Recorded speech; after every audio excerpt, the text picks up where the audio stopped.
Sigamos meditando, contemplando a Cristo resucitado. Y recordemos que San Marcos nos relata en su Evangelio que los discípulos, bajando del monte de la Transfiguración, discutían entre ellos sobre lo que quería decir resucitar de entre los muertos. O sea que el tema ya venía siendo objeto de debate teológico entre aquellos letradillos que acompañaban a Jesús en sus correrías, porque este Maestro Divino les había anunciado varias veces, y una de ellas, al transfigurarse, su pasión y resurrección. Y en aquella ocasión Pedro, como siempre, tan impulsivo y vehemente, había protestado ante el anuncio de la muerte. Y entonces se preguntaban qué podía entenderse con el término resurrección. De aquí parte, en su homilía de la Vigilia Pascual de 2009, 11 de abril, aquel año, el Papa Benedicto XVI. Y nos pregunta, ¿acaso no nos sucede lo mismo a nosotros? Que nos preguntamos qué es la resurrección. Porque claro, el año litúrgico es un abanico que despliega a la consideración de nuestra mirada espiritual y de nuestra vivencia religiosa misterios muy dulces, muy altos, muy profundos y todos muy incomprensibles porque el misterio divino es siempre inescrutable. Pero, por ejemplo, la Navidad, pues nos resulta hasta cierto punto comprensible, porque podemos imaginar aquella noche, la de Belén. Podemos imaginar, incluso revivirla en nuestra experiencia interior, la alegría de María y de José, y el júbilo de los ángeles, y la sorpresa de los pastores, y la admiración de los magos. Y podemos, en fin, tocar al niño, besarle, mirar su sonrisa, amarle. Pero ¿resurrección qué es? No podemos usar nuestra experiencia para comprenderla, porque no la tenemos sobre ello. No hemos pasado nosotros mismos nunca por una experiencia de resurrección y hemos pasado muchas veces por la del nacimiento de un niño. No hemos probado en nosotros o en los demás lo que es la resurrección. Y por eso nos parece algo como del pasado que se nos escapa al pretender agarrarlo. ¿Y qué hace la Iglesia para hacernos barruntar un poco este misterio? Pues traduce ese acontecimiento misterioso, el de la resurrección, al lenguaje de los símbolos. Y los símbolos, dice en esta ocasión el Papa, son tres. De dos de ellos ya le hemos oído hablar en otras homilías. Del tercero todavía no. Se detendrá en una catequesis mistagógica, como son siempre las de Benedicto XVI. Mistagogía quiere decir pedagogía de los misterios. O sea, tentativa, porque al fin es solo una tentativa, un intento de explicar lo inexplicable, de hacer entender lo ininteligible, de facilitar la comprensión de lo incomprensible. O sea, de ofrecer una catequesis de lo que es sobrecogedor como acontecimiento que nos supera y que trasciende las leyes de la física, o sea, del misterio. Y para explicarlo, Benedicto nos señala tres símbolos de la liturgia, que son estos: la luz, el agua y el canto nuevo. ¿Cuál es el canto nuevo? Aquel que en la dominica de Septuagésima se había enterrado incluso.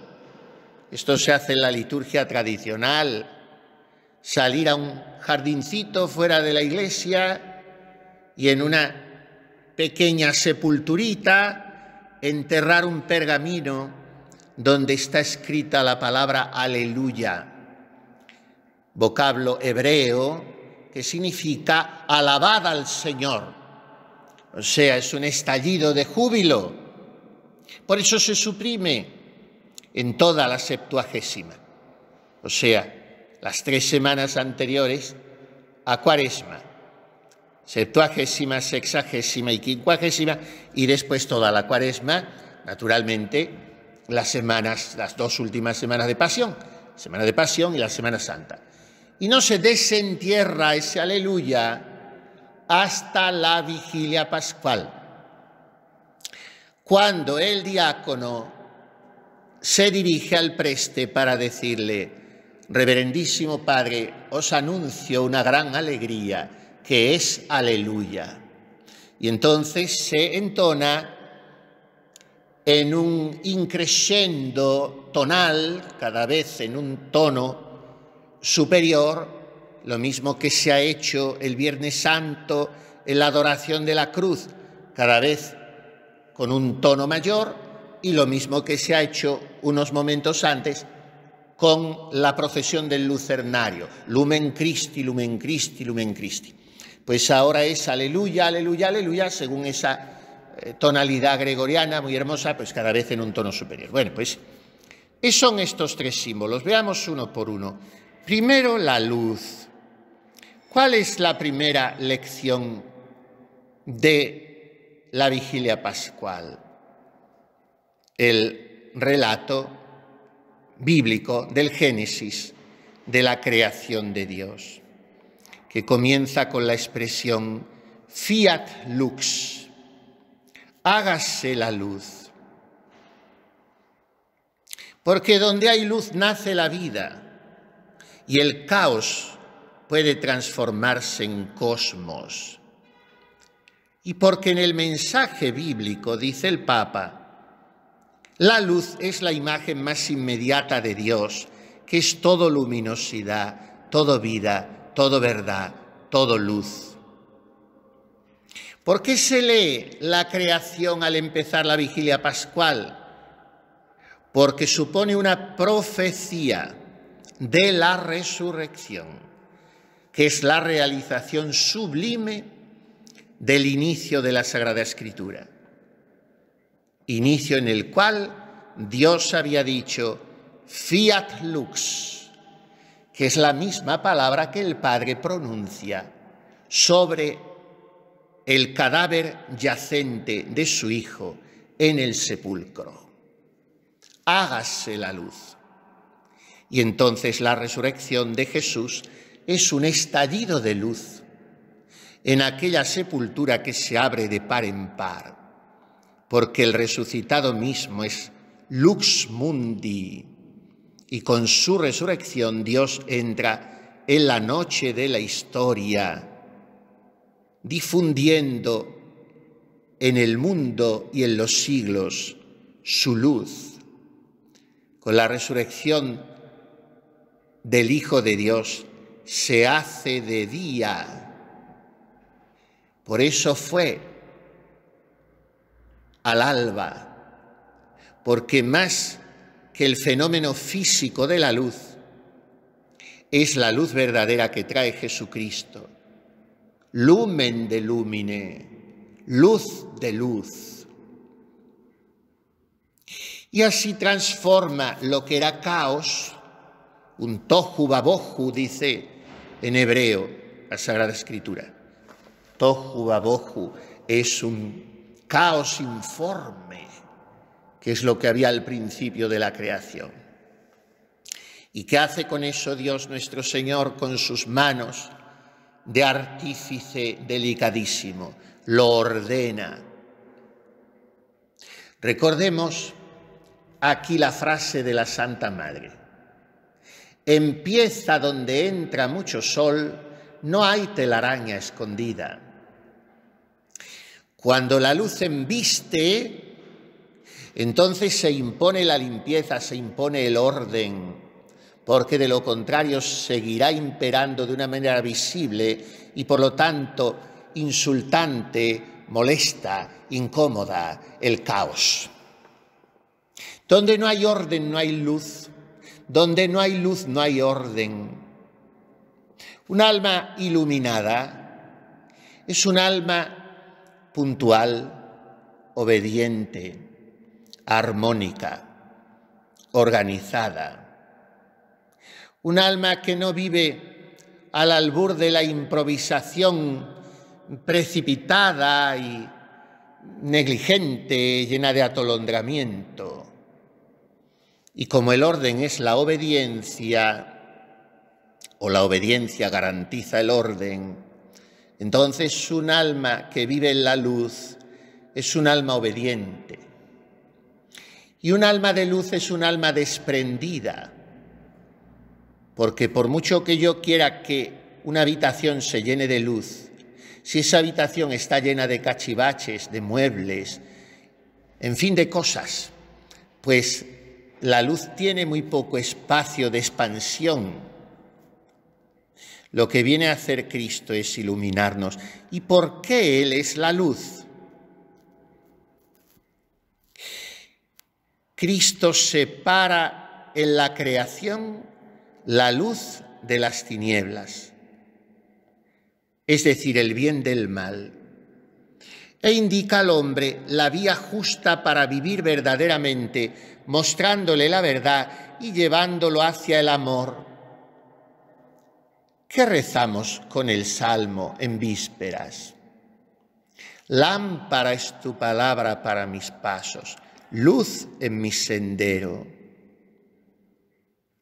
Por eso, Cristo es el sol que al surgir manifiesta visiblemente la gloria de Dios en todo el mundo. Y esto es el cirio pascual, cuya llama significa dos cosas: la luz y el calor, porque el simbolismo de la luz se relaciona con el del fuego, luminosidad y calor, luz y energía transformadora del fuego. Verdad y amor van unidos. ¿Qué decimos de una persona verdadera? Que es transparente, que con ella entra la luz. ¿Qué decimos de una persona caritativa, que es cálida, que su corazón es un hogar acogedor? Un hogar significa una hoguera, es la misma palabra. Pues por eso el cirio pascual arde y al arder se consume. Y de aquí saca Benedicto XVI esta enseñanza. Cruz y resurrección son inseparables. De la cruz, de la autoentrega del Hijo, nace la luz, viene la verdadera luminosidad al mundo. ¿Y qué es lo que hemos hecho nosotros en la vigilia? Encender nuestras velas del cirio pascual para revivir nuestro bautismo, reencendiendo en nuestro corazón la llama de Cristo resucitado. Miren, en la Iglesia antigua a veces se llamaba al bautismo fotismos, que es una palabra griega que significa iluminación. Se consideraba el bautismo como el sacramento que comunicaba la luz, relacionándolo así inseparablemente con la resurrección de Cristo. Y efectivamente en el bautismo Dios dice a su nuevo Hijo: recibe la luz. Y ese bautizado es introducido en la luz de Cristo que los separa de las tinieblas. ¿Y qué ha querido hacer Cristo con cada uno de nosotros al introducirnos en su corazón por el bautismo?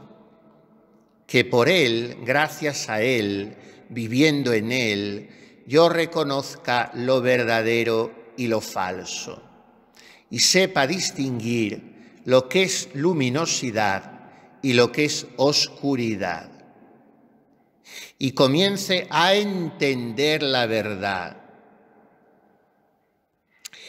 Recordemos aquel pasaje evangélico que nos muestra, es también San Marcos el que lo hace, en el capítulo 6, a Cristo que ve a la gente que había ido a escucharlo y que esperaba de él una orientación. Y entonces Jesús sintió lástima de ellos, porque andaban como ovejas sin pastor. O sea, en medio de las corrientes de su tiempo, no sabían a dónde ir. Y añade Benedicto XVI, cuánta compasión debe sentir Cristo también en nuestro tiempo por tantas grandilocuencias, tras las cuales se esconde en realidad una gran desorientación. ¿Dónde hemos de ir? ¿Cuáles son los valores sobre los cuales regularnos, en los que podemos educar a los jóvenes sin darles normas que tal vez no aguantan o exigirles algo que quizás no se les debe imponer? Dice San Pablo a los Filipenses 2:15, solo un poquitín después del cántico que cantamos en vísperas, Filipenses 2:6-11, donde Pablo hace el gran retrato de Cristo, tomando un cántico que ya cantaba aquella comunidad de Filipos, la preferida del apóstol de los gentiles, porque era la que mejor asimilaba sus enseñanzas y parece ser que la que más vibraba con Jesucristo. Y entonces él les dice: hijos míos, tened entre vosotros los mismos sentimientos del corazón de Jesús. Y ya no sabiendo cómo ser más incisivo, copia lo que les había oído cantar a ellos en sus asambleas. Tened los sentimientos, tened el alma, las vibraciones de ese Cristo del que vosotros cantáis, que a pesar de su condición divina, no estimó como un botín de rapiña hacerse igual a Dios, sino que se vació de su forma y tomó la forma de siervo, pasando así por uno de tantos y comportándose como un hombre cualquiera, y sometiéndose incluso a la muerte, y una muerte de cruz en el colmo de su obediencia. Proter quodet Deus exaltavit illum, et donavit illi nomen quod super omne nomen. Por eso Dios lo exaltó sobre todo y le donó a él un nombre que está sobre todos los nombres. Y así Jesucristo es Señor, para gloria de Dios Padre. Pues después de haber estallado en este cántico, repetición del de sus discípulos de Filipos, Pablo les dice que en medio de una generación tortuosa y convulsa, ellos, los discípulos de ese Cristo, han de brillar como lumbreras del mundo. Lumbreras del mundo es lo que estamos llamados a ser, más que nunca hoy, en un mundo tan entenebrecido, tan postrado en lo más siniestro y suicida de la oscuridad.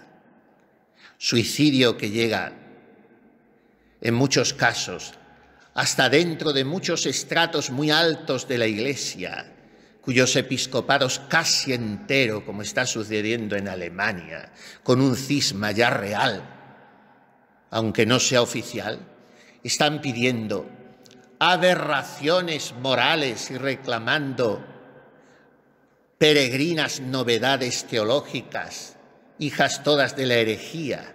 ¿Qué es eso más que oscuridad tenebrosa procedente del príncipe de este mundo, que es el padre de la mentira y el artífice de las tinieblas, y que se llama Satanás.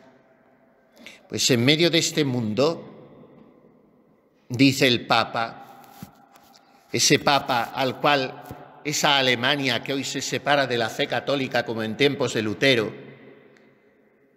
no le ofrecía más que un odio asesino, como dijo el pobre Benedicto pocos meses antes de morir, con estas palabras: ¿por qué de mi tierra no he recibido más que un odio asesino?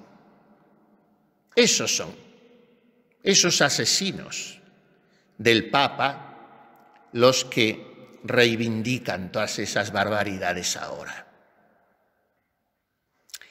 Y por eso decía el Papa: pidamos al Señor que la llamita de la vela que Él ha encendido en nosotros, la delicada luz de su palabra y su amor, no se apague entre las confusiones de estos tiempos, sino que sea cada vez más grande y luminosa, con el fin de que seamos con Él personas amanecidas, astros para nuestro tiempo. ¿Piensan esto vuestras caridades, por ejemplo, cuando, como harán dentro de un rato, cada sábado encienden otra vez la pequeña vela para ofrecer como ese homenaje de devoción filial a la Reina del Carmelo cuando cantan la salve? Cada vez que encendemos la llama de la vela, significa esto: queremos ser hijos de la luz. Y el segundo símbolo, ¿cuál es? El agua. El agua que aparece, dice el Papa, en dos sentidos opuestos. Por un lado, el mar, que se manifiesta como el poder antagonista de la vida sobre la tierra, como su amenaza constante, pero al que Dios ha puesto un límite, como dicen los salmos. Pusiste un límite al mar. Además, el Apocalipsis dice que en el mundo nuevo de Dios ya no habrá mar, entendiéndolo como el elemento de la muerte. Por eso se convierte el mar en la representación simbólica de la muerte en cruz de Jesús. Cristo ha descendido en el mar, en las aguas de la muerte, como Israel en el Mar Rojo. Y resucitado de la muerte, Él nos hace atravesar ese Mar Rojo para llevarnos a la tierra prometida, nos da la vida. Por eso el bautismo no es solo un lavatorio, sino que es un nuevo nacimiento. Descendemos con Cristo al mar de la muerte para resurgir como criaturas nuevas. Pero esa es la versión negativa del agua, el mar como símbolo de la muerte, del que Cristo nos saca resucitando. Pero ¿cuál es la versión positiva del agua? Un manantial fresco que da la vida, o un gran río del que proviene la vida. Porque según el primitivo ordenamiento de la Iglesia, lo mismo que en la vigilia pascual se debía utilizar fuego nuevo, también para bautizar a los catecúmenos había que usar agua fresca de manantial, no como hacemos nosotros, agua del grifo. No, también tenía que ser agua nueva, agua venida de los neveros de las montañas, agua pura, sin contaminación. Porque sin agua no hay vida. Pensemos en la importancia de los pozos en la Sagrada Escritura. Son lugares de donde brota la vida. Junto al pozo de Jacob, Cristo anuncia a la samaritana el pozo nuevo, el agua de la vida verdadera. ¿Por qué? Porque Cristo está diciéndole: yo soy el nuevo Jacob, el definitivo, el que viene a traer a la humanidad el manantial que no se agota, el agua que salta hasta la vida eterna. Y cuando San Juan nos diga que un soldado golpeó con una lanza al costado de Jesús y de ese corazón traspasado salió sangre y agua, nos está anunciando, según lo ha visto la Iglesia desde antiguo, el bautismo y la Eucaristía que provienen de ese pecho taladrado del Salvador. ¿Por qué? Porque en su muerte Jesús mismo se ha convertido en el manantial. Recordemos también la profecía de Ezequiel, que percibió en una visión el templo nuevo del que brota un manantial que se transforma en un gran río que da la vida, en una tierra que siempre sufría la sequía y la falta de agua, esa era una visión de esperanza. Y el cristianismo de los comienzos entendió que esa visión se cumplía en Cristo, templo vivo, auténtico y definitivo de Dios, fuente inexhaurible de agua viva, de quien brota el gran río que fructifica y renueva el mundo en el bautismo, el gran río de agua viva, que es el Evangelio que renueva y fecunda la tierra. Pero además, recordemos la profecía, el grito de Jesús, en el capítulo 7 de San Juan, durante la fiesta de las tiendas en el templo. El que cree en mí, de sus entrañas manarán torrentes de agua viva.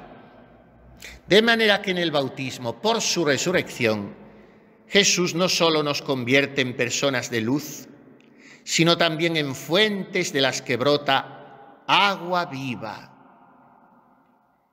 Y todos conocemos personas, decía el Papa, que son como un manantial de frescura. Agustín, Francisco de Asís, Teresa de Jesús y tantos, personas por las que han entrado en la historia realmente ríos de agua viva y que también encontramos continuamente en nuestra vida cotidiana, personas que son una fuente de las que podemos beber para refrescarnos y saciar nuestra sed, y también conocemos gente de la que promana un vaho como el de un charco de agua putrefacta o incluso envenenada. Pidamos al Señor, decía el Papa, que seamos siempre fuentes de agua pura y fresca, saltarina del manantial de su verdad y de su amor. Luz y agua. Y en tercer lugar, el cantar nuevo, el aleluya. Cuando un hombre experimenta una gran alegría no puede guardársela para sí mismo, tiene que expresarla, transmitirla.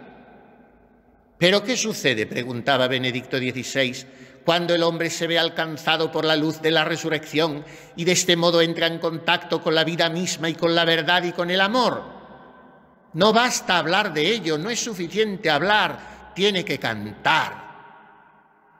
¿Y dónde se encuentra en la Biblia la primera mención de este cantar? Precisamente después de la travesía del Mar Rojo. Israel se ha liberado de la esclavitud, ha salido de las profundidades amenazadoras del mar, ha renacido, está vivo, está libre. Y entonces dice el Éxodo, el pueblo creyó en el Señor y en Moisés su siervo. Entonces Moisés y los hijos de Israel cantaron un cántico al Señor y estalla la asamblea sin decir verbum domini directamente en el Salmo. Cantemos al Señor, sublime en su victoria, caballos y carros ha arrojado en el mar. Es también nuestro cántico porque también nosotros, por el poder de Dios, hemos sido rescatados del agua, del mar de la muerte y liberados para la vida verdadera. Pero hay un paralelismo grande entre este cántico de Moisés y el Apocalipsis de San Juan. Porque antes del comienzo de las últimas 7 plagas a las que fue sometida la tierra, al vidente de Patmos se le apareció una especie de mar de vidrio veteado de fuego. En la orilla estaban de pie los que habían vencido a la bestia, a su imagen y al número que es cifra de su nombre. Tenían en sus manos las arpas que Dios les había dado. Cantaban el cántico de Moisés, el siervo de Dios, y el cántico del Cordero. Apocalipsis 15, 2 siguientes. ¿Qué describe esta imagen? Dice el Papa. La situación de los discípulos de Jesucristo en todos los tiempos. La situación de la Iglesia en la historia de este mundo. Humanamente hablando, es una situación contradictoria en sí misma. Por un lado se encuentra en el Éxodo, en medio del Mar Rojo, en un mar que paradójicamente es a la vez hielo y fuego. Y decía con su sabiduría profética, y sabiendo el momento dramático que atravesaba la Iglesia, y que sigue atravesando hoy más dramático todavía. ¿Y no debe quizás la Iglesia, por decirlo así, caminar siempre sobre el mar a través del fuego y del frío? Considerándolo humanamente, debería hundirse. Pero mientras aún camina por este mar rojo, canta, entona el canto de alabanza de los justos, el canto de Moisés y del Cordero, en el cual se armonizan la antigua y la nueva alianza. Mientras que a fin de cuentas debería hundirse, la Iglesia entona el canto de acción de gracias de los salvados. Está sobre las aguas de la muerte, de la historia, y no obstante, ya ha resucitado. Y vuelve el Papa a su idea, que ya nos va resultando familiar por lo querida que era para él y por lo que la repite. La mano de Cristo, la mano de Cristo. Nuestra necesidad de agarrarnos a ella. Cuánto me gusta descubrir esto una y otra vez en las homilías de Benedicto, porque pienso que él se estaba proyectando en su humildad, en su pequeñez, en su fragilidad, víctima de tantos ataques y calumnias, solo en medio de una iglesia empeñada en su autodemolición. Ese Papa se agarró a la mano de Cristo, y es lo que nos enseña a hacer nosotros. Cantando, dice él, la Iglesia se agarra a la mano del Señor, que la mantiene sobre las aguas, y sabe que con eso está sujeta, fuera del alcance de la fuerza de gravedad, de la muerte y del mal, una fuerza de la cual de otro modo no podría escapar, pero sostenida y atraída por la nueva fuerza de gravedad de Dios, de la verdad y del amor. Por el momento la Iglesia y todos nosotros nos encontramos entre los dos campos de gravitación, pero desde que Cristo ha resucitado, la gravitación del amor es más fuerte que la del odio, la fuerza de gravedad de la vida es más fuerte que la de la muerte. Y termina preguntándose, y así termina esta homilía, como han visto, también maravillosa. Son piezas de teología impresionantes. Si lo eran todas las de Benedicto, estas homilías pascuales son sencillamente abrumadoras. ¿Acaso no es esta realmente la situación de la Iglesia de todos los tiempos? ¿Nuestra propia situación? Siempre se tiene la impresión de que ha de hundirse y siempre está ya salvada. San Pablo ha descrito así esta situación. 2 Corintios 6:9. Somos los moribundos que están bien vivos. La mano salvadora del Señor nos sujeta y así podemos cantar ya ahora el canto de los salvados, el canto nuevo de los resucitados. Aleluya. Amén.